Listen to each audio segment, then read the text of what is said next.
What is going on, everybody? Welcome to Mattalk. I'm joined tonight by Max, Justin, and Destiny here to talk all things Matlock. It's going to be a great time. Sorry, who? Wait, you're on the wrong show, dude. Oh, I might need to retire. I'm forgetting people's names now. Take some Prevagen, maybe. Oh, man. Sorry, guys. I meant to say John, Dan, and Liz, but those names popped out. What can you do? That's what happens when you get over 40.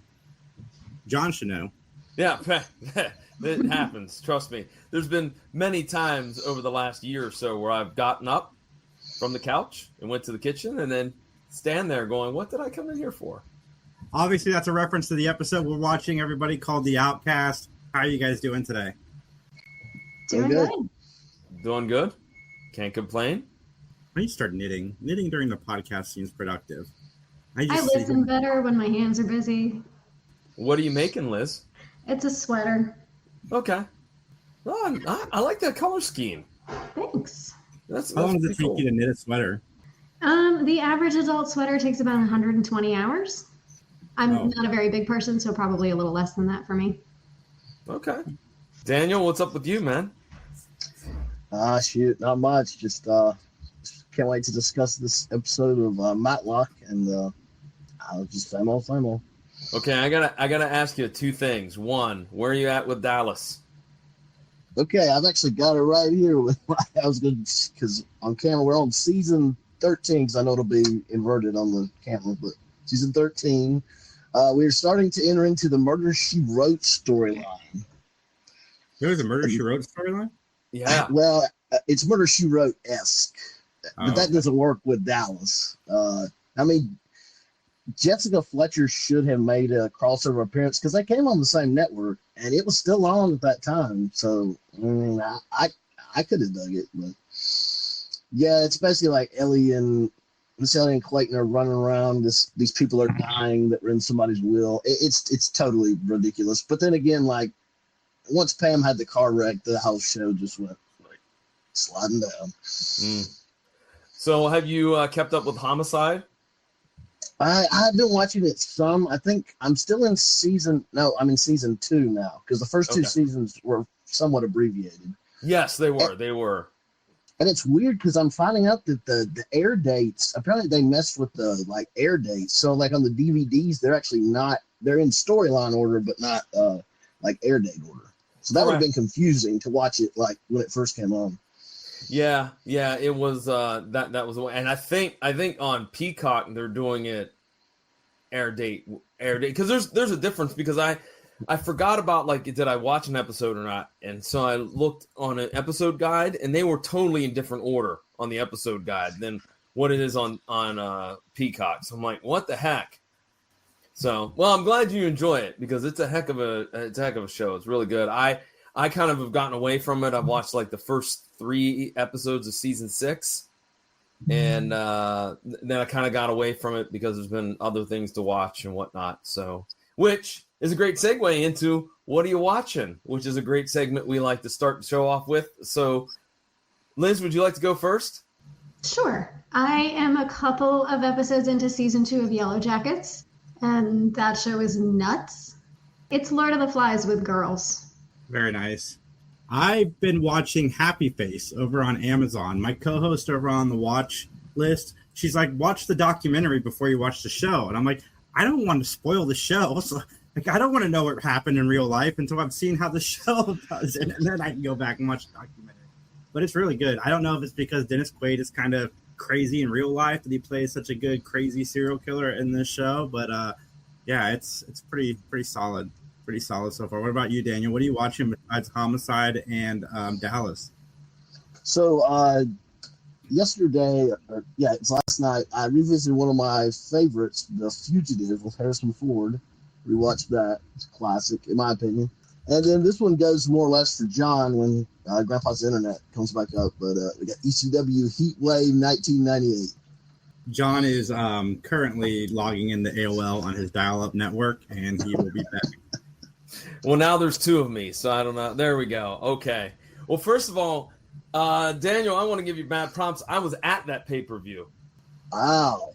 Yeah, I went to both of the heat waves that were in Dayton. Went to the infamous. You saw the infamous Dudley's promo. Oh yeah, I was there. Were you the guy in the Hawaiian shirt that he talks about? No, I'm not going to say what he says. Those two, and then I went to November to Remember '97, which was in Pittsburgh, and that would have been the let's see, what was that was when Bigelow took on Shane Douglas. Shane Douglas won the title back. That was the main event. But yeah, I was an old ECW mark from the get-go. Just loved it. Okay, since now hopefully technical issues are gone. Hopefully, we'll see. Has everybody shared what they want, what they're watching? I will throw out mine again. I'm very excited because I really love this documentary series. Dark Side of the Ring is back. I enjoyed the first episode with Mick Foley and Hell in the Cell, and looking forward to next week's episode with Ludwig Borga because I know that that's going to be a crazy story, and I'm looking forward to it. Yes, Dave. Is Dark Side of the Ring like a Lord of the Rings, like in the ghetto kind of series, like the dark side, like where the awful things happen? No, it's about all the awful things that happen in pro wrestling. Oh, that's disappointing. Well, I want to see some Hobbit on Smack while cops are arresting him. I mean, Gollum already looks like he's an addict anyway, so I mean, he's always after his precious. Yeah, that precious is just some of the crack cocaine. That's what he wants. All right. Well, Liz, Daniel, Jason, are you ready to get into this episode of Matlock? I absolutely am. Watched it twice. I'm excited. All right. Well, then with that, let's not waste any time. Let's get into our opening statement. The name of the episode, as Jason alluded to, is called The Outcast. Sadly, I hope that there are some bombs over Baghdad, or maybe an ode to Miss Jackson. We'll wait and see. Its original air date was February 7th, 1992.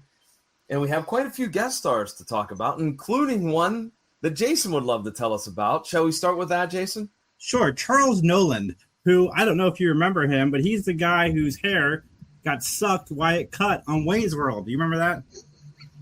I vaguely do. Yeah. Okay. It's the vacuum cleaner hair thing. It's great. Yeah. Oh my god. Yeah, that's it. He was awesome in that. That's it?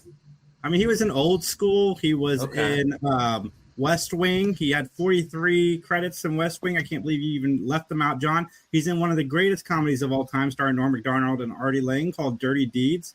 He was also in Old School, Bubble Boy. Ugh, the Bubble Boy remake was awful. And then he was in a few episodes of ER, John. Hey, wait a minute.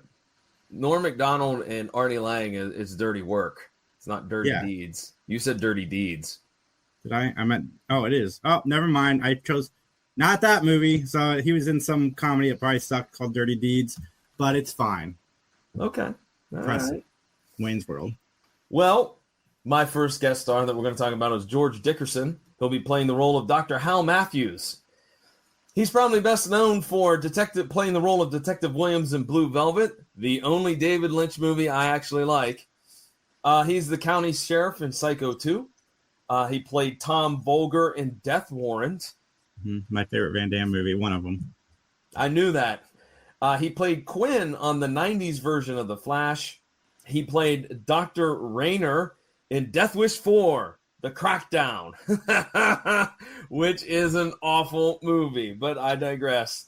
He also played Swanson on Hill Street Blues, and then he had a bunch of one-offs appearing on some shows like Three's Company, Miami Vice, As the World Turns, and a very obscure one that I remember watching as a kid called Sledgehammer. Does anybody remember that one? Daniel, you remember Sledgehammer? It was like a parody of like Mike Hammer, wasn't it? Like other like detective shows like that. Yeah, it was in that, like I said, it's kind of like a parody of like the Clint Eastwood Dirty Harry movies, because he's kind of got the giant hand cannon and he shoots first and asks questions later. And I think it lasted like 2 or 3 seasons, I'm pretty sure, which I can't believe that, like, because it seems like it's a one joke type of show, but apparently it lasted a little bit longer than I thought it would. First It's off, very Psycho, Naked Gun-esque, very Naked Gun-like. Yeah, I'd say that would be good. A good descriptor. first off, Psycho 2, one of the best sequels of all time. And what else was he in? I had something. Oh, I can't believe Blue Velvet's your favorite Lynch movie. Like, that surprises me. Or like the only Lynch, because Dennis Hopper is very like, you either love it or hate his performance in that. I'm surprised that you liked it. Have you seen Elephant Man? No, I've never seen Elephant Man. Then that makes more sense, because I think Elephant Man would be the one that you would like from Lynch. Well, I'm not a David Lynch fan, which makes me, I know, the pariah of the group. But I'm just saying, Elephant Man's the most straightforward of his movies. That's well, then I would like that probably. Yes, okay. Anyways, quite an elephant in the room, says our producer Justin. But yeah, guys, go watch Psycho 2. You won't be disappointed. All right, our next guest star is John Finn. He'll be playing the role of Sheriff Dewey. You may also know him as playing the role of Sergeant Major Mullicky in Glory. John Stillman on Cold Case. Captain Rourke in Blown Away. Good Assistant movie. Director Marsh in Catch Me If You Can. Jackson Chase on FBI's Most Wanted. Earl Sutton on The Walking Dead. Brigadier General Shroud in Ad Astra. General Charles T. Ellison on NCIS. Judge Denner in The Blacklist. Sheriff John Witten in Dawson's Creek, and about 95 more roles to his resume. So this guy has been around, and I think he does a pretty good job of playing the sheriff in this episode. I'm just going to throw that out there now. Yeah, and so far, both of our guest stars, or at least 2 out of the 3, have been in The Incredible Hulk. Okay, that was random. That's random, but okay. That's a great show. Of course. Especially the ending credit music is always the best. Let's talk about Mickey Jones, who plays the role of Ernie. You may know him also from movies such as Trucker in Starman, Monty Johnson in Sling Blade, French fried potatoes, the mechanic in National Lampoon's Vacation, Burley Minor in Total Recall, Eddie in Penny Dreadful, Vernon on Son of a Beach, Pete Bilker on Home Improvement, one of my favorite shows representing here. He also played Rodney Hot Rod Dunham on Justified, and he's got about another 100 some odd roles to his lengthy career as well. I knew him from Home Improvement. So what was his character like on Home Improvement? Pretty much the same guy that was in this show. Really? He was kind of like... I don't think he veered too far from this acting niche that he had. No, I mean, even you reading his resume, mechanic, I can't remember the other names, but they were truck driver, mechanic, biker. I didn't put in the biker, but he has a lot of biker credits to his name. Mm-hmm. So, all right, and then lastly, Art LaFleur, another Home Improvement actor. Art LaFleur. Mm-hmm. All right, as Buck Rahal. You may also know him from playing the role of the Babe in The Sandlot, Captain Sears in Cobra, the pharmacist also known as Mr. Penny in The Blob, Chick Gendel in Field of Dreams, the Tooth Fairy in The Santa Claus 2 and 3, William Bowling on The Practice, Bart Curver on Hyperion Bay, Skip in Mr. Baseball, and this one, I want to check this out. He's in a project called Dahmer versus Gacy, in which he plays Dr. Hess. I don't know about any of you 3, but my interest is piqued on that one. John, you forgot his very, very famous role in Beethoven's Fourth. And he also played the Tooth Fairy in the Santa Claus movies, that's how I knew him. Like, it wasn't Home Improvement, but he was in Home Improvement. I had double checked that. But yeah, I remember him as the Tooth Fairy. He played a really fun Tooth Fairy, better than The Rock. Well, now that's saying something. So nothing, Jason, on Dahmer versus Gacy, and I mean, is that like an Alien versus Predator situation? Like, what is the plot of that? Batman versus Superman? Like, you know what? Hold on, we'll find out here. Let's see. I need to know. Why John fact checks that, he was also in Death Warrant, and he was in John's favorite show, Life Goes On, with Corky. Nah, Dahmer versus Gacy. A secret government has been trying to create the ultimate killer using the DNA of infamous killers Jeffrey Dahmer and John Wayne Gacy. But there's one big problem. They've escaped. Bloody mayhem stretches across the United States as they go on the ultimate killing spree. Trying to stop the maniacal madness is Ringo, a hick warrior using only a shotgun and bottle. I have to click the more bottle of whiskey. God, he really had a tough time after leaving the Beatles, didn't he? Got wild. He was also in The Incredible Hulk. Art LaFleur was not in The Incredible Hulk. Yes, he was. Okay. Rest in peace. He died. Oh, that makes me sad. That's why he wasn't in the Santa Claus show. Oh, sorry. Well, there you go, Liz. It's not. I thought it was going to be like a UFC cage fight, is what I was thinking. But you know, Yeah, that plot was not as exciting as I was hoping for. Nah, no, it wasn't. All right. Well, everyone, I have to ask this question to each and every one of you. Are you willing to give an opinion, your opinion, and solely your opinion, so help you? Let's testify! Let's testify!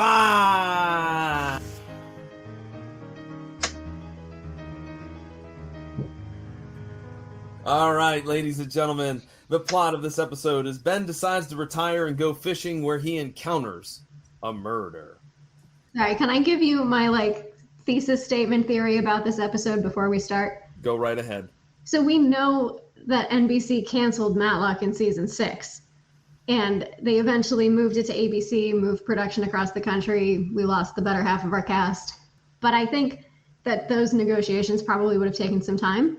So my theory is that the Outcast was written to be the series finale because it has all of the markers of a series finale. And then it feels a little shoehorned into the middle half of the back half of season 6. So I feel like it was probably changed at some point. But that's I would love to have someone confirm that for me. That's a very good theory.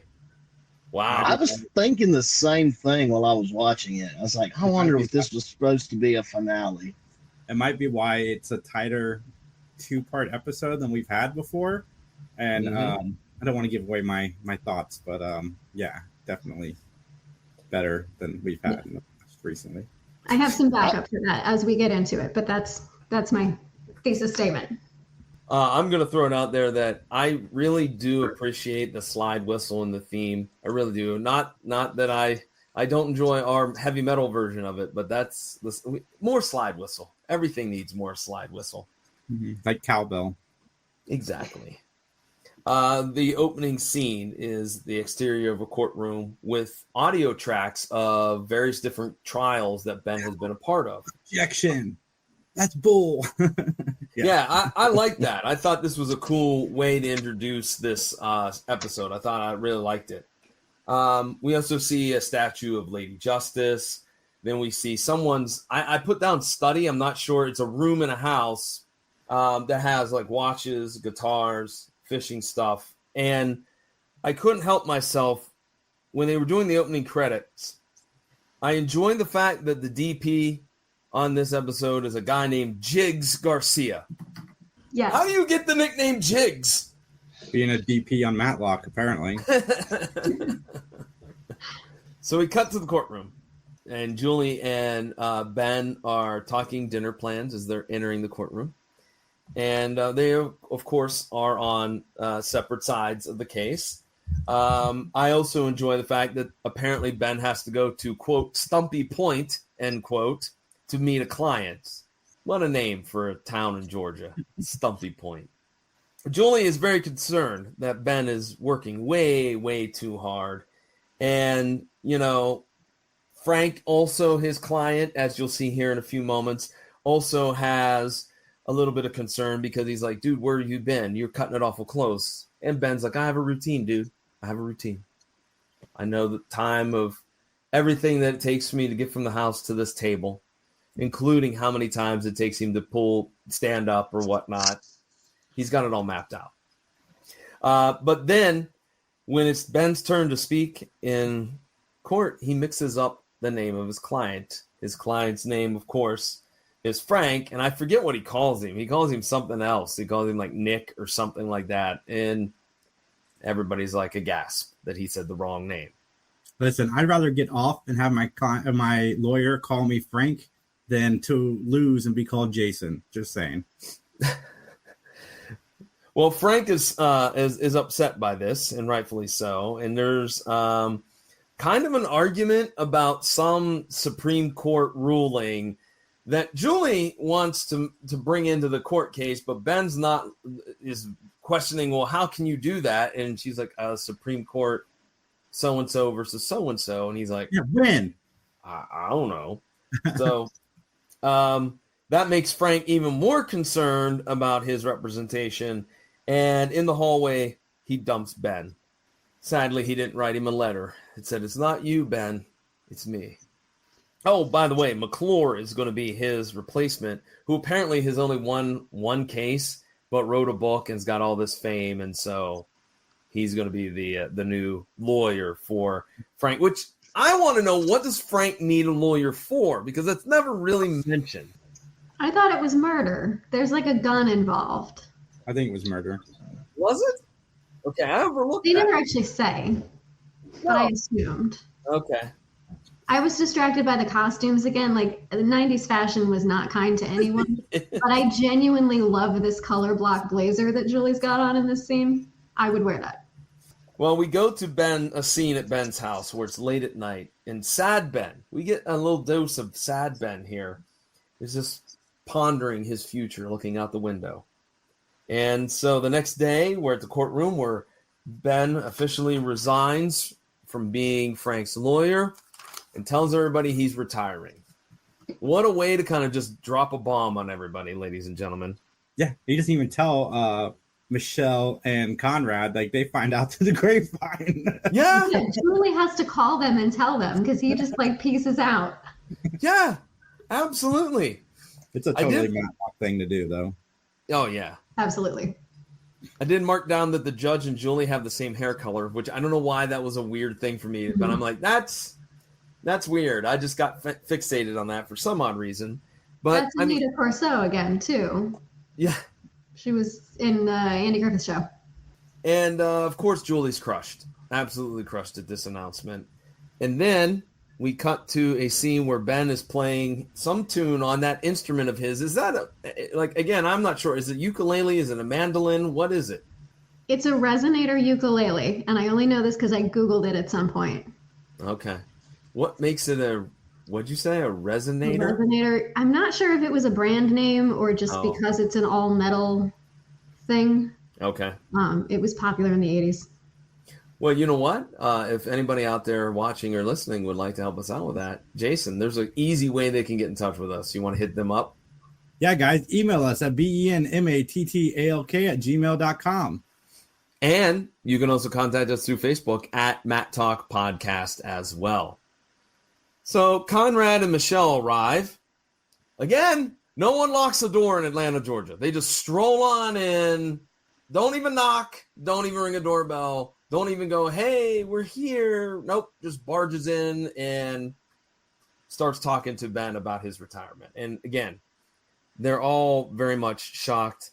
But I did like the little tidbit of Conrad saying, are you okay? Are you sick? As if like he's got some terminal illness and that's why he's retiring. So Ben basically told him, I'm leaving the office to you two.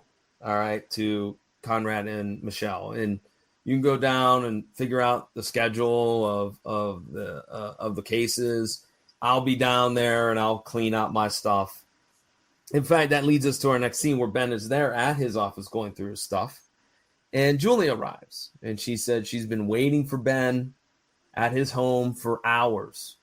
Which, again, is probably not something that did not happen a lot because apparently, again, no keys needed. You could just walk on in and just sit at the kitchen table and wait on Ben to return. They talk about Ben's blunders and, you know, again, Julie's just like, you're working too hard. You need some time off. Are you sure you want to do this? And then we get a kiss between Julie and Ben. And I'm not sure if we've had this before, but I think this is the first affection, correct? Yes. Yes, this is the first kiss we've seen, and the only one we will see. Yeah. Okay. So I was pretty sure that we had not seen. I know they talked about it several times, including making out behind the church and whatnot in a previous episode. But Ben is all very awkward when Julie leaves, and I was like, "What is he doing with this?" Like I was like, "Is he flexing? What is he doing?" I took that as a flex. I took that as a good job, Ben, kind of thing. Well, our next scene is where I start questioning some things. Ben enters his kitchen in his house robe and his pajamas. And who is there but my least favorite character, Mrs. McCardle. Oh, God. She's terrible. She's the equivalent of Rose Nyland on The Golden Girls, but Rose is funny, and she is not. Okay, I'm going to defend Mrs. McCardle for 1 second, because I also hate her. But I hate her the least in this episode. Okay. All right. I realize what I hate, I think, more than her is her and Ben together. She's much less irritating with the other women in this episode later. Okay. Daniel, what's your thoughts on McCardle? Thank God this is her last episode. I have an interesting theory about, when she makes that comment about, what happens to people when they retire or whatever, and Uncle Bernard, talks about Uncle Bernard and he became Aunt somebody or whatever.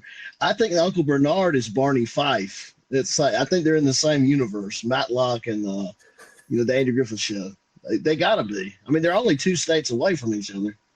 Think about it. Yeah, that's true. My state's in between. So. Well, McCardle starts this whole thing about berating Ben because he slept in. I'm like, one day, lady, chill. It's day 1 of retirement. I think he could catch up on some Z's. Okay, calm down.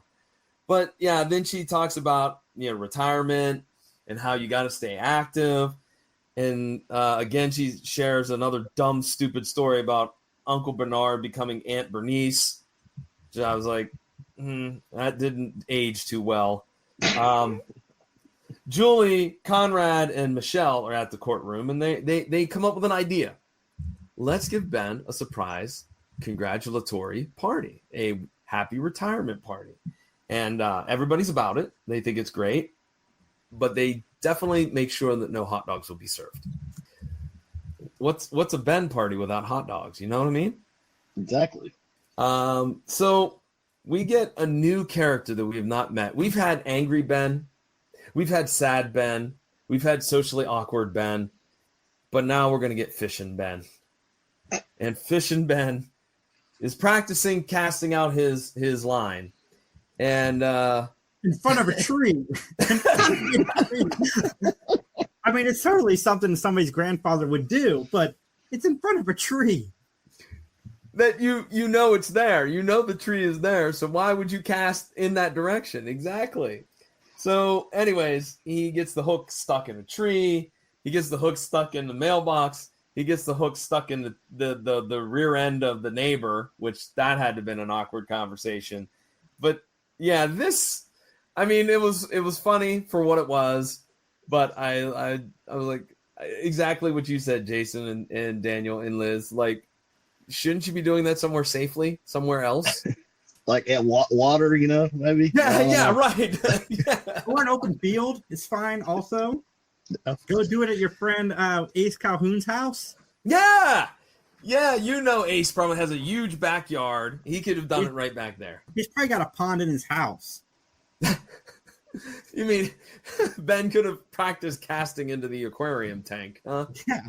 It would have been his idea. It would have been fun. Oh, it would have been. Julie, Conrad, and Michelle are all working on the surprise party at the office. They're making banners and getting things ready to go. And Julie ends up calling Ben, but no answer at the phone because he's out putting hooks in things. Anyways, so she calls her voicemail, her answering machine, and she picks up the message that Ben left saying that he's not going to make dinner. He's going to fish, which, okay, I don't know how the rest of you feel, but I'm like, what a jerk move to do. What a complete jerk. She just gave you kisses. She gave you smooches and has been defending you to everybody, and including not really being very being supportive, excuse me, in this putting hooks on things. Thank you, Justin. Anyways, she's been supporting him, so this just seems like a jerk move. Am I wrong? I mean, it's a Ben thing to do. Like, I hate to say she should be used to it by now, but I mean, she knows what she signed up for. That's all I'm saying. Like, Yeah, no, I agree. there's nothing new about this at all. I mean, some days she's not even his girlfriend. So you know what I mean? Oh yeah. Daniel, any comments on Ben's behavior? I must say, I mean, that's what they get for not serving hot dogs, at his thing. I mean, that's what you get. You can't be doing that to the man. Charlie would not be happy. Hot dog slander in this episode, man. Dude, Yeah, guaranteed he's got like spidey sense that if they made hot dogs, he'd be, there's hot dogs somewhere. He would have went. He would have went to that party. You're right, Daniel. That's their own darn fault. Well, then we cut to a scene of Ben driving. And look, I'm going to plead ignorance. I've been to Atlanta, Georgia a couple of times in my life, but it's Atlanta. But I highly doubt that there is this type of terrain in Georgia. Am I wrong on this one? Atlanta is a small town, as you know, and this kind of terrain exists within the small town. Like, have we learned nothing about watching this show, John? Yeah, I guess you're right. But, I mean, Daniel, can you help me out on this? I'm pretty sure that Georgia doesn't have desert-like New Mexican type of, like, landscapes. Am I right? No, I mean, they've got a lot of backwoods. I mean, you got a couple big cities. You got Augusta, you've got Atlanta, and you've got, like, Macon, Savannah. Besides that, I mean, it's backwoods deliverance country. So, I mean, you've got a lot of desolate area, but as far as no, I mean, that clearly was California. I mean, there's no doubt in my mind. Absolutely. So Ben sees a gentleman having some problems with his truck, so he pulls over, and lo and behold, we're introduced to Dollar Tree Wilder Valderrama. Oh, I'm sorry. I mean Ramon. Wow. Dude, that guy looked yo. like him. That guy looked like him. I literally, not kidding, paused it and Googled on my phone, is Wilmer Valderrama been in Matlock? And it said no. So Ben gives Ramon a ride into town. And just to give you some backstory, Ramon is from El Salvador. He has family still down there. It's important to him to work so he can send money to them. And when they arrive in Oak Creek, Ramon says, hey, I'm going to try to get my truck towed. So he goes and talks to Ernie while Ben gets some gas in his car. Ramon then comes out, says to Ben, everything's set to go, but I'm going to go talk to my new boss, Mr. Jones. I was like, man, this poor kid is gonzo, but I didn't know like it was going to be this elaborate. Yeah. I spoiler alert, I do like this episode, but like there's an easier way to do what they're doing instead of killing people. Yeah. Probably would have gotten away with it too. If it weren't for that meddling Matlock. So then we cut to Ben driving again in the Georgia desert, and lo and behold, he finds a wallet in the passenger seat that belonged to Ramon, and it's got like a bunch of family photos. So Ben turns around and goes to try to find Ramon. Ben arrives back in town, and he chats with Ramon's boss, Mr. Jones. And Ramon is at the farm. That's what Mr. Jones tells Ben. And so Mr. Jones goes, I'll be happy to give him the wallet. And then out of nowhere, Ben's like, never mind. You know what? I'll do it myself. Okay, that seemed to be a very weird scene. Like, why all of a sudden now, Ben, do you have to go, oh, no, I'll do it myself, when you could have done it yourself and not even mentioned Mr. Jones? My theory is that I think, because to me, I believe the guy's name's Doug McClure that's playing Mr. Jones. Yes. That guy, anything he's been in, he oozes like sleaze. Like he's just slimy. And I feel like Ben went to go see him. Ben's instincts to investigate kicked in, and he's like, oh shoot. Yeah, I think I'll just take it there myself. He was only mildly creepy as the Tooth Fairy. Are you sure you got the right guy on that one? See, I've seen him mostly like playing like he played some racist on In the Heat of the Night one time. I've seen him play like various bad guy characters. It's kind of like this character. So I've seen the Santa Claus 2 and 3. I don't remember. That was years ago. So I honestly I didn't remember him being in there. Well, so Ben drives out to the farm, and the farmers in the scene are running, and they're running to this piece of machinery, and there's something covered up. And so Ben arrives and finds out that that thing that was covered up is the dead body of Ramon. My question was, from the scene that they showed, what exactly does this farm produce? Dirt? Because it didn't seem like there was any plants, anything. And I'm like, is this a Tatooine like farm? What are we doing here? Well, the cops arrive along with the coroner and a few other individuals, and Buck tells the police officer what happens. That Buck and Ben kind of go back and forth because Ben was like, well, why did this happen? How did you let that happen? Why did you shut the machine off? Yada, yada, yada. Lester was in the cab running the machine, and basically somehow Ramon ended up underneath the machine, and it sliced and diced him. The sheriff attempts to escort Ben away from the scene, and Ben's like, look, you got to send these photos back to El Salvador, all right, because it's very important to Ramon. At least do that, please. And then we're introduced to Hal Matthews, who's the doctor in the little town. And he knows Ben. He knows all about the legend of Ben. In fact, if Ben goes to Abbotsford, he can get a pretty sweet hotel room really cheap, because that's what Hal Matthews can do for you, man. I gotta say, man, the acting in the sheriff was pretty good, because I thought he was involved from the moment, from the get-go. We cut back to a scene at Ben's home, and Julie is there chatting with Mrs. McCardle. Again, no locked doors, just we enter whenever, however. And they talk about Ben's whereabouts. And then Mrs. McCardle talks about something I hope that she would never talk about, because now I can't get that image out of my head when she talks about the hoochie coochie dancers. Are you just imagining her as one, or? No, well, yes, kind of. Yes, Liz. And that's where I'm like, I don't want to have that memory in my head. Yes, exactly, Daniel. She would bore you to death. Like, she would sit on the edge of the stage and probably tell you stupid stories about her uncles and aunts and cousins and children and all that jazz. And she'd be terrible as a hoochie coochie dancer. Oh, I'll leave her alone. I will not. Although I think Mattel missed out on something. It just clicked in my head when we see Ben's car driving into the motel. They should have released a Hot Wheels set of cars. You could have had Ben's Crown Vic. You could have had Michelle's BMW, and then the 64 Mustang, or 65, I don't know, it's right around that, 64, 65, 66 Mustang for Conrad. I mean, the audience, the age of the audience and the years, they would have bought that. Of course. Especially if it was after an early morning breakfast at your local restaurant or cafeteria. Early morning to that age group is like 4. Yeah, I know. At least back then it was. I don't think it is anymore, but Hey, they're going to Hardee's or Carl's Jr.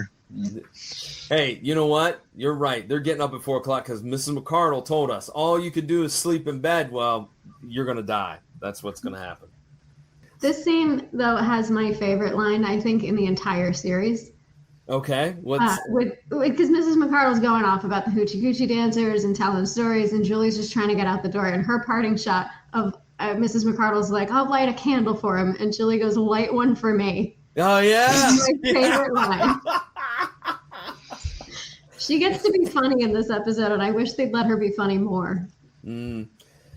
Well, Ben checks into a motel, and the motel lady, a.k.a. Alice is her name, she's pretty grumpy, and she does rent him a motel room, but it's very small.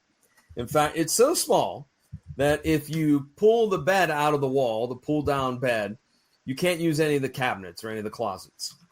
So that's how small it is. I have never been in a situation where that kind of bed has been something I need to use. Are they still like a thing? I don't think they're like a thing. No, I don't think that those exist anymore. At least not that No, they I've totally seen. do. Do they? They do. A friend of mine has one in their guest room. It like folds up into a cabinet. Okay. Dude, if I ever leave this place, I will move into a 1-bedroom with one of those pull-down beds. It'll be great. I don't like to leave the room I'm in anyway, so I can just have everything in the same room.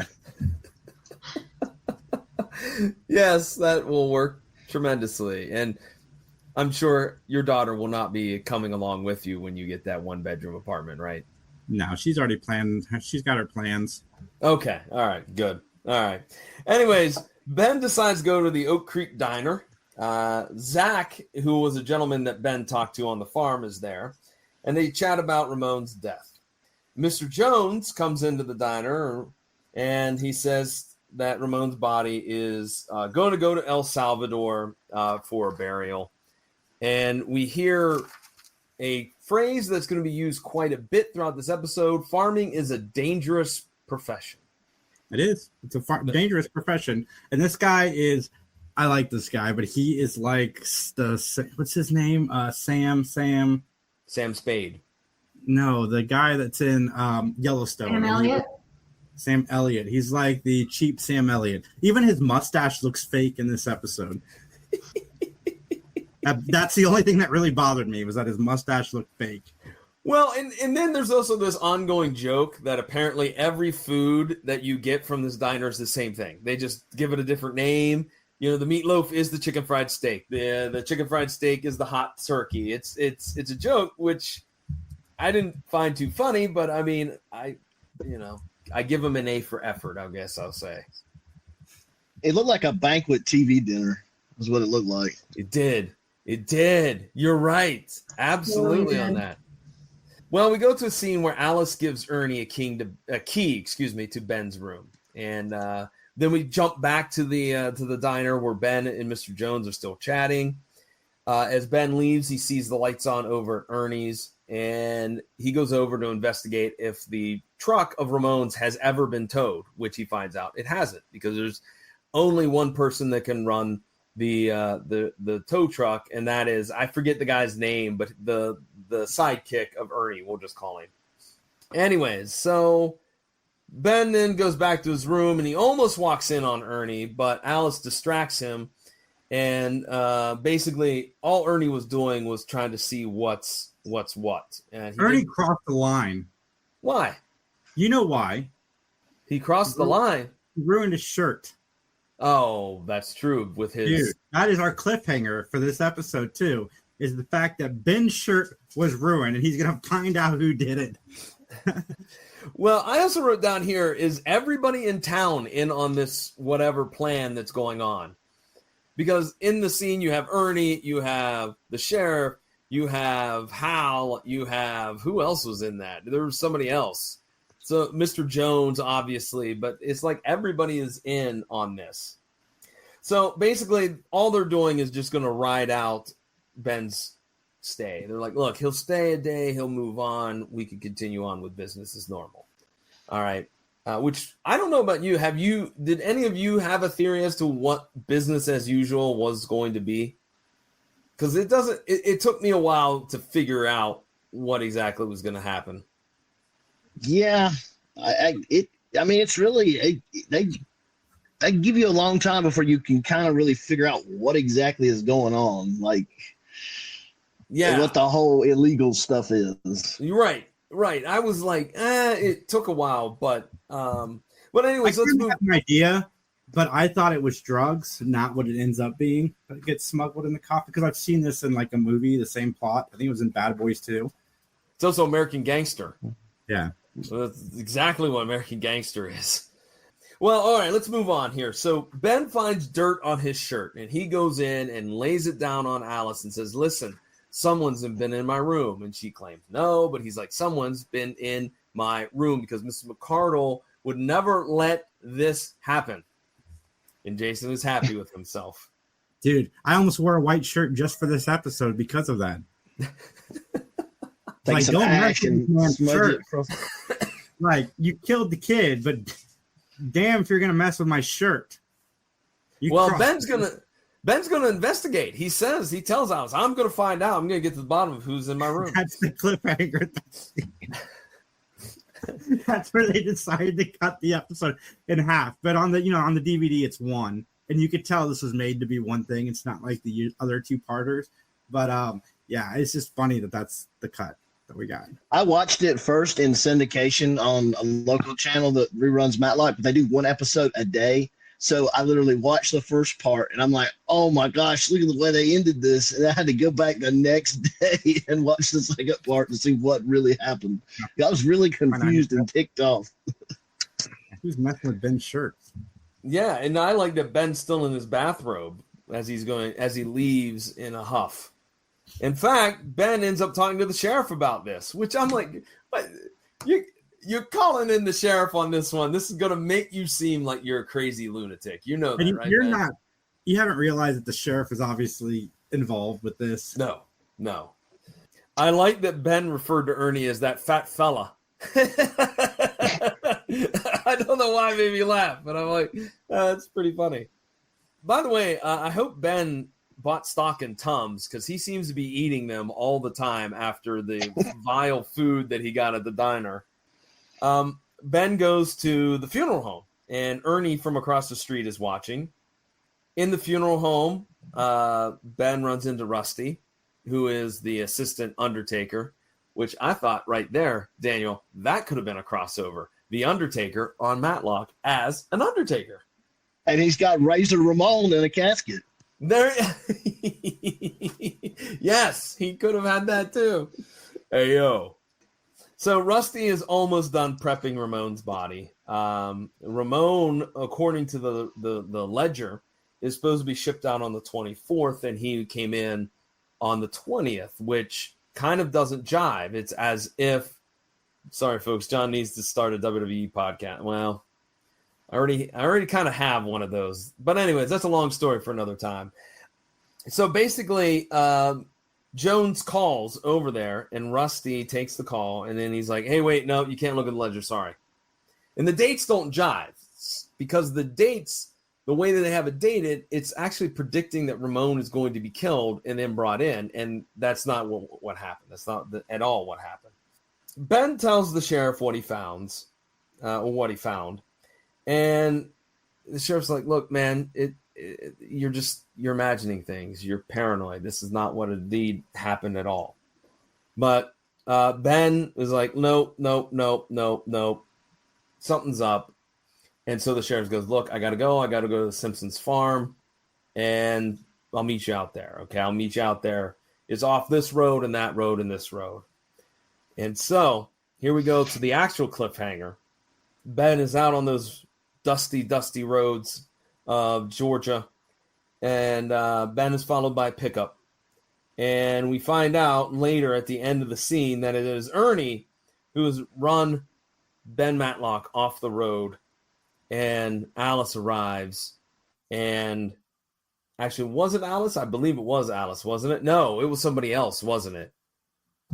No, it was just some random person, I think. It's a random person, because they had a black kind of like souped up Oldsmobile car. Okay, my notes are wrong on that. But anyways, we leave off with the cliffhanger. Is Ben dead? Of which we all know he's not, because, unless your theory's right, Liz, and this is the last episode, that would have been killer. That would have been awesome. Would they have actually killed him off? No. Probably not. But he's not the only major character who nearly gets killed. No. We're going to carry on here as the sheriffs and cops arrive. Ben is alive, but he's pretty banged up. And we get a little bit of Angry Ben, as Angry Ben is upset with the EMT putting like stuff on his arm. And he's like, is that battery acid? And so he tells the sheriff about the arrangements made on the 17th, 3 days before Ramon is found dead. And so the sheriff and Ben go to the funeral parlor where EJ is there. And EJ won't let Ben or the sheriff look at the books. Although I did enjoy the fact that they said, well, Rusty let him look at it. And I like how the EJ was like, well, what do you expect? You listen to all that rap crap music. It's making him make bad decisions. I'm like, Great. Thank you for that. And Rusty is not Seth Green, but every time he came on the screen, I thought he was for a second. Oh, that's okay. I mean, hey, I thought maybe that Ramon was Welder Valderrama. So, Wilmer Rama would have been 8 or 9. I know. 10, I know. Maybe. I don't know. What was that 70s show?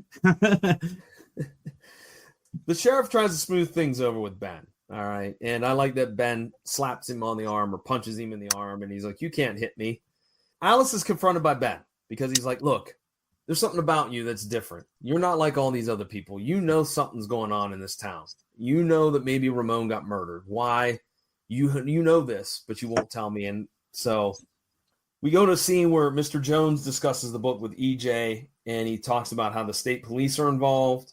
And here we go, where we finally find out that there's something going on where they're shipping stuff out of the country, which I put down that they were shipping drugs with dead bodies. But it obviously, as we'll get into it, that's not quite exactly what they're doing. But Conrad shows up at Ben's home, and Michelle is still sorting out files.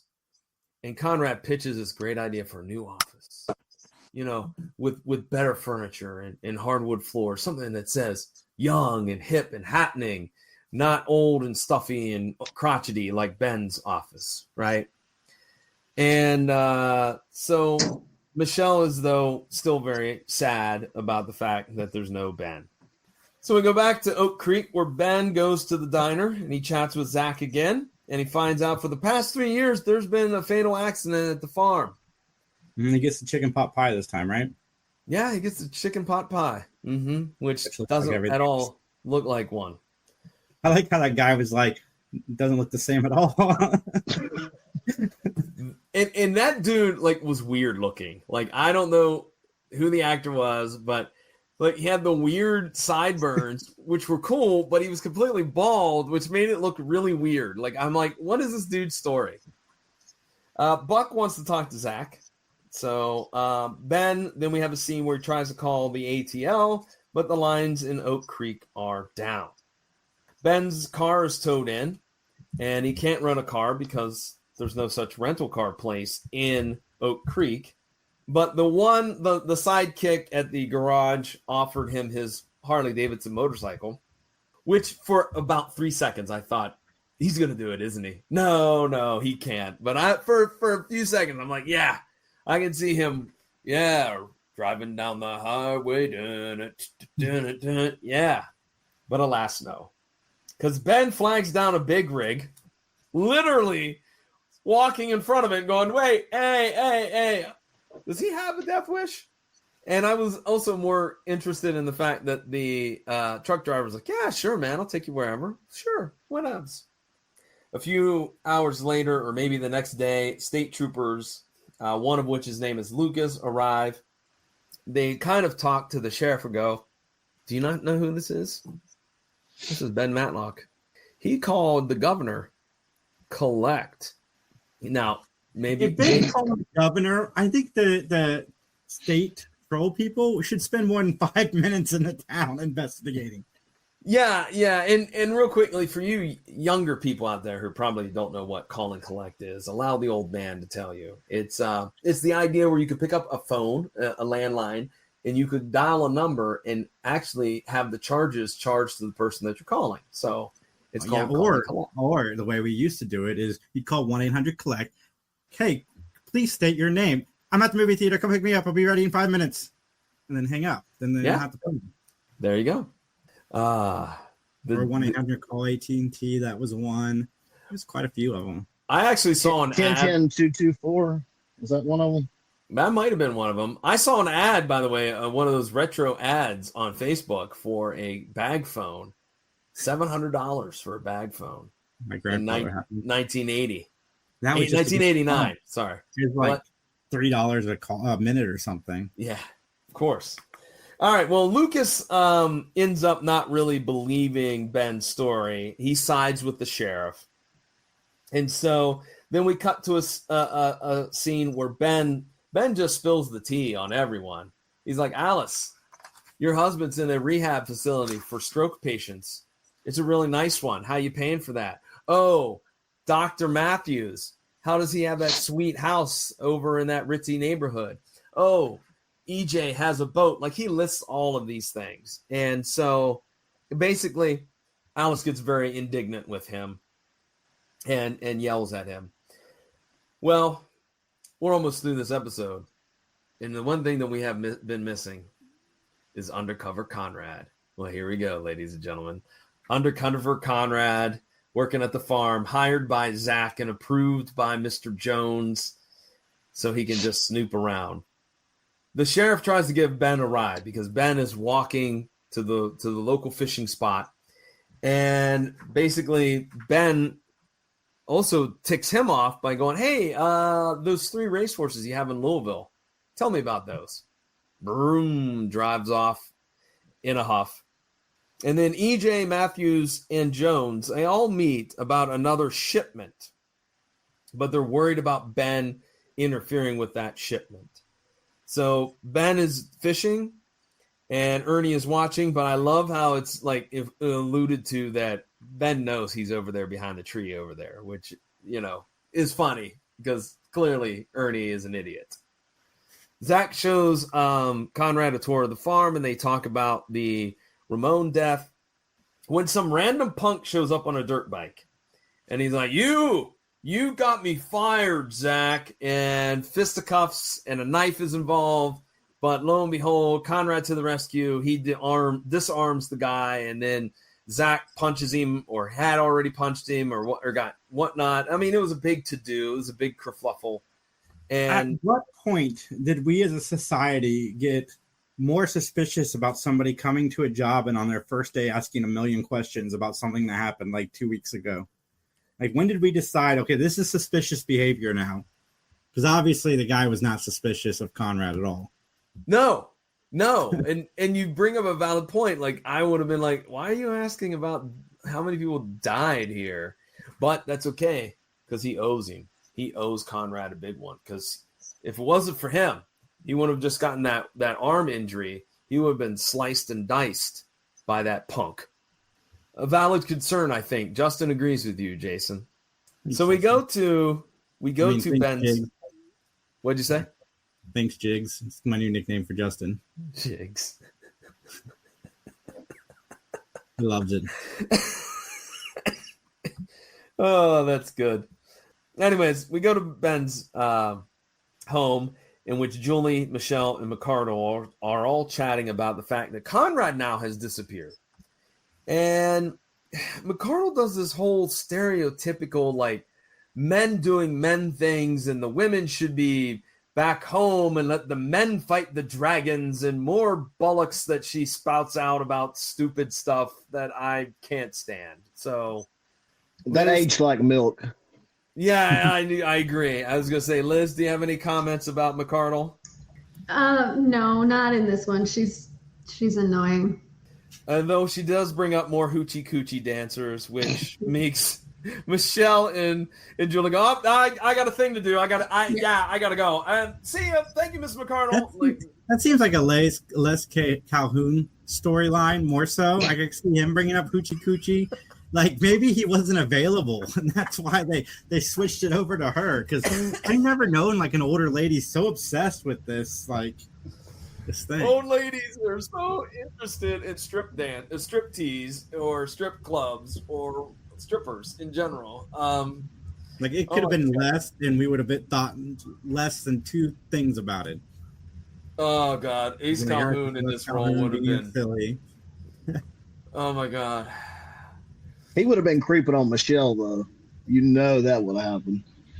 He'd been talking about her being a hoochie coochie dancer, which is, I mean, that's a little bit better than, oh my God, the cleaning lady. So, Justin, by the way, our producer, said, I have heard that combination of words more in this 30 minutes than in the rest of my life combined.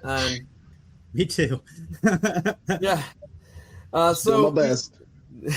We go back to Oak Creek, where Zach and Conrad talk about Lester and Buck's friends from Atlanta, because they show up.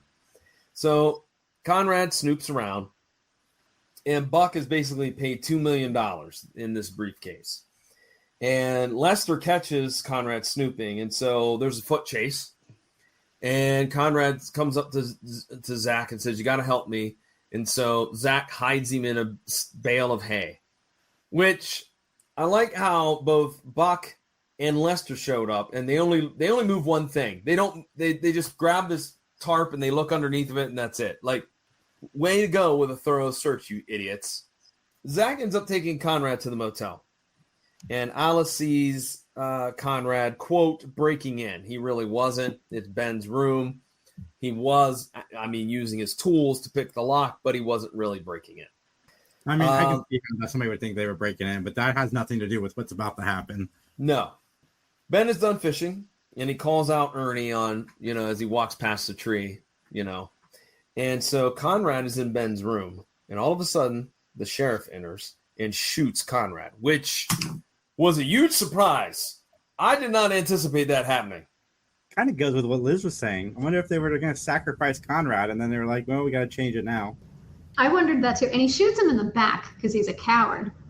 Right, but then the wound is in the front, so I'm like, wait, did he get shot, or did it go through and through? Which is a possibility, but I'm like, I don't know about that. That was a lot of blood there. That was not a good shot. I mean, it was a bad shot for Conrad. Exactly. Absolutely. It was a bad shot if he was trying to kill him too, because he was like this far away from him.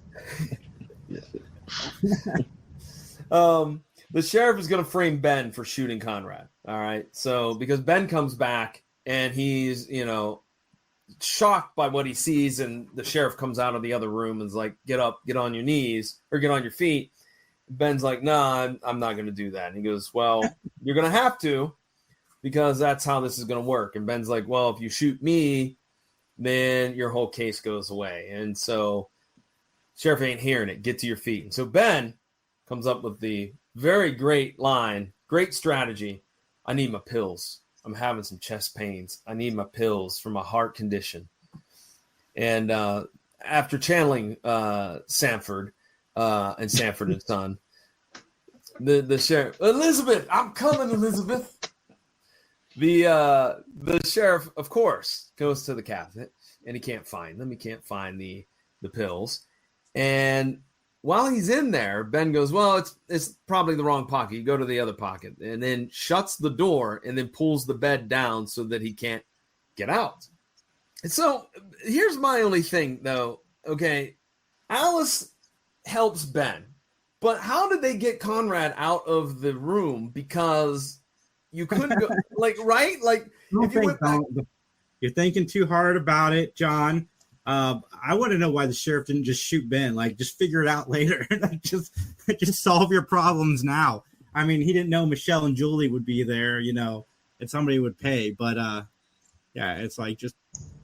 But they weren't even there, because Ben, he gets out of town. He makes all of these phone calls, and not one of them is to tell them where he is. A good point.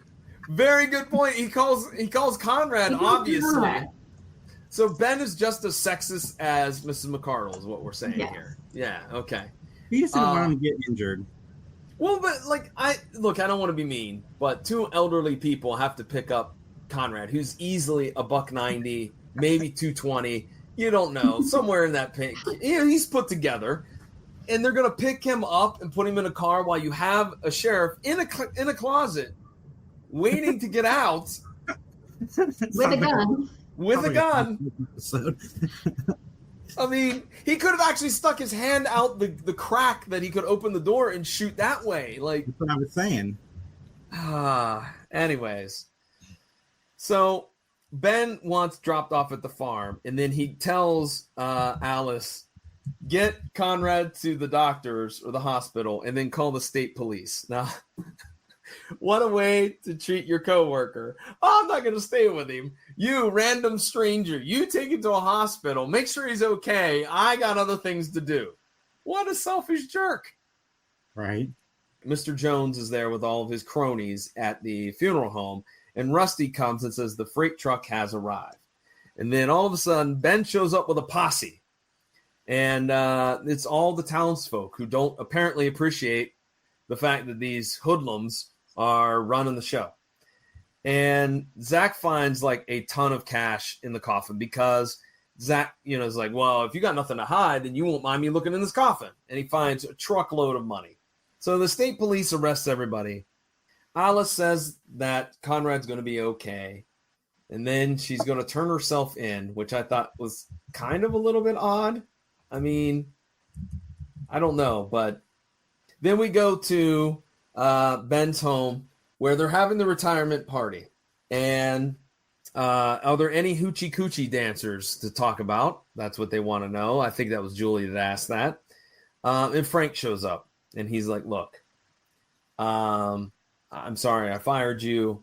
I lost my case. I'd like you to handle the appeal. Again, I wrote down what crime is he involved in, because if it's murder, why is he out walking around in public? And there's That's a good point.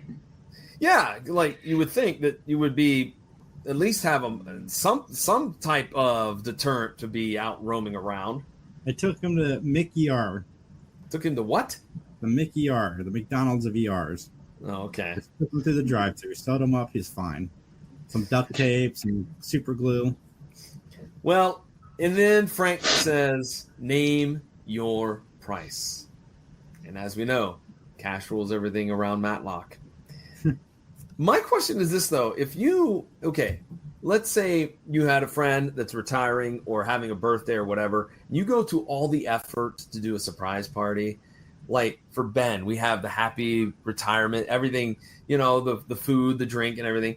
Aren't people going to be like slightly upset when he's like, yeah, you know what? I'm not retiring.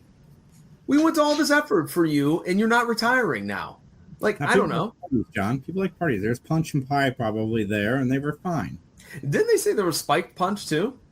The green punch. The green punch. Okay. Yeah, Ben gets down. Ben gets down. I mean, they didn't have to bring a gift, so it's probably okay. Oh, that's true. That's true. Maybe. I did also write down that if Frank lost his case, that means like big fancy lawyer guy had his ass handed to him by Julie because she won. Something that's overlooked. Yes, correct.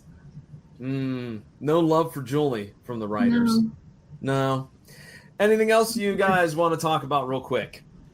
I was gonna throw in. Well, at first, I honestly thought the Undertaker's assistant was Eddie Deason. At first, I'm not gonna lie, did kind of favor him a little bit. And the second thing was, John, I cannot believe you did not recognize the actor playing Zach. I did not recognize him. That's the you ought to be ashamed. That's that's the master of ceremonies of the Oil Barons Ball, Mr. Punk Anderson from Dallas. Oh, the one that was Jock's oil buddy. He was on there a good bit. Yes, he is. He was, man. I do feel bad that I mean, like I said, I gotta do a rewatch of Dallas. It's been a very long time since I've watched it. But you're right. He did look familiar in that. And now that you mentioned it as one of Jock's buddies, yeah, that makes sense.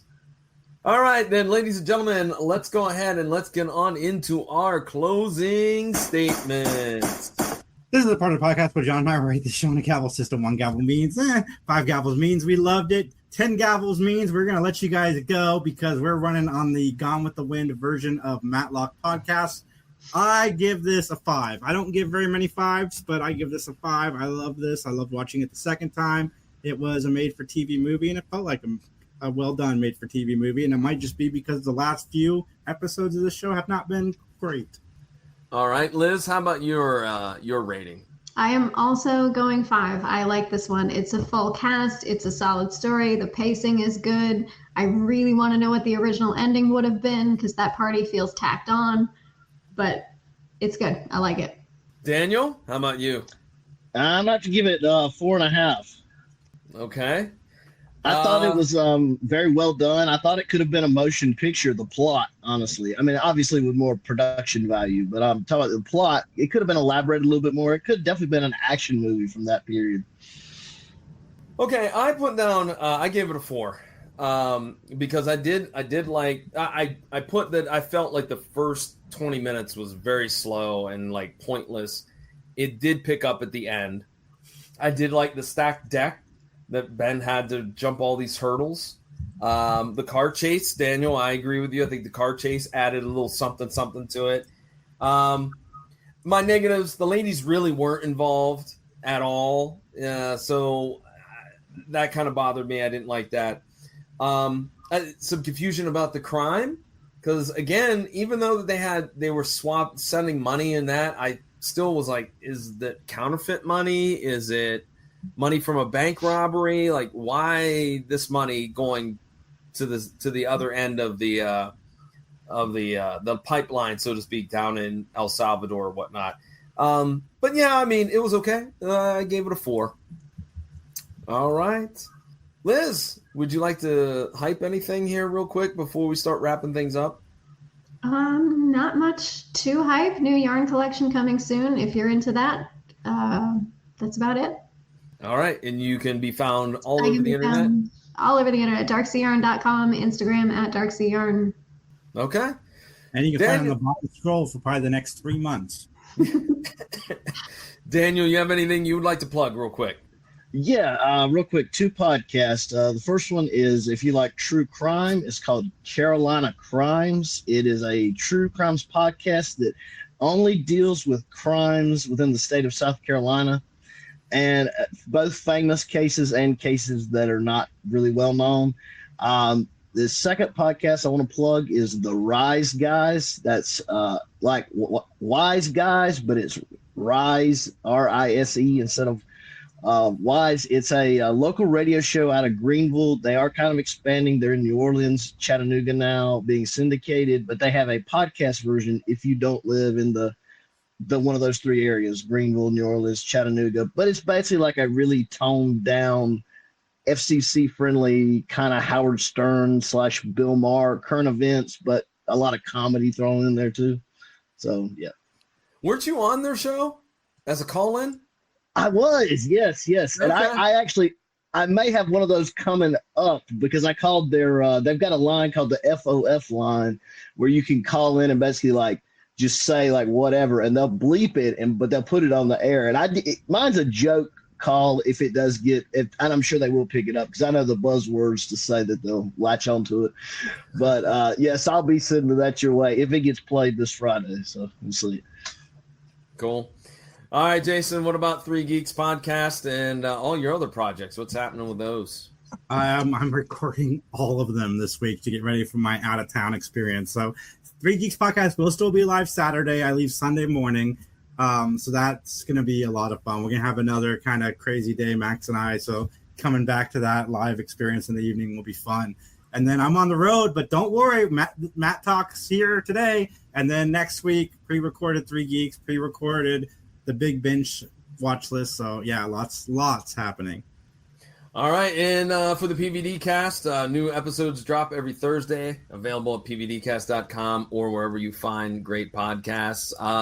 As of this recording, right now, the episode is called Shopping for Superman. It is about a local filmmaker by the name of Wes Easton who tackles the issue of comic book stores that are starting to disappear and how that happened and what are some of the fixes for it. And it's a great documentary from the footage that I've seen. It's not all the way finished yet, but what I've seen, it's really, really well done. And so, yeah, pvdcast.com once again, or wherever you find great podcasts. Nice. All right, folks. With that being said, then, as we should wrap this up, thank you, Liz. Thank you, Daniel, for jumping in here and hanging out with us tonight. We appreciate it. Thanks for having us. You're quite welcome. Have a blast. Cool. As they say in court, nothing further.